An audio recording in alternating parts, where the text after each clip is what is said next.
Hello Americans, friends, subscribers around the world. Another little video. Miss Kitty hollered at me that I should probably video some of this because I'm working on Kevyn's tiny house. Or snow shelter over his camper right now is pretty much all it is, but it will be a tiny house. But man, the weather yesterday was just insane, miserable, wet snow. You can see the snow on the ground. But I've got today it's starting to clear up. It's colder than heck out here. Probably not 36, which isn't sub zero or anything yet. Nasty up there. But anyway, we've got today and then tomorrow. It's never supposed to get above freezing. It's supposed to be crystal clear.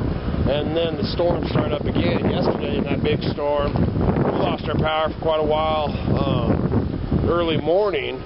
But you know, if you watch the news, especially if you live in this area, man, the power's out from from here to New Meadows, up to McCall, and all the way to Idaho City. They're down. That was like 4,000 or 5,000 people's power was out from 3 in the morning till I guess there's still 500 or 800 that still have their power out. Anyway, so there's a big storm hitting again. We got a clear day tomorrow, so I've got to get this thing on.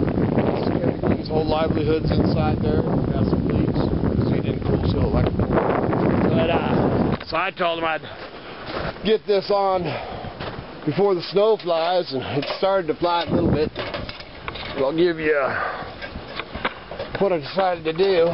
So now, one thing when you're using the reclaimed and stuff wood, you know, you got to deal with what you got. And these are actually barn wood, which I would rather use for the exterior of this, but I have no plywood. And so I went ahead and I ended up putting these slats 10 inches apart, and then tomorrow, by midday tomorrow, I'll have this thing papered that I'll be able to put metal on after that. And these will hold up, you know. I mean, obviously there'll be weak spots if you were walking around, but stay the heck off the roof. You know, with this kind of slope, all the snow's going to slide off anyway. So this is what I'm doing. Still got to run the cross members down, or the posts and stuff like that down. But so this is where I'm at, using it's actually tongue and groove.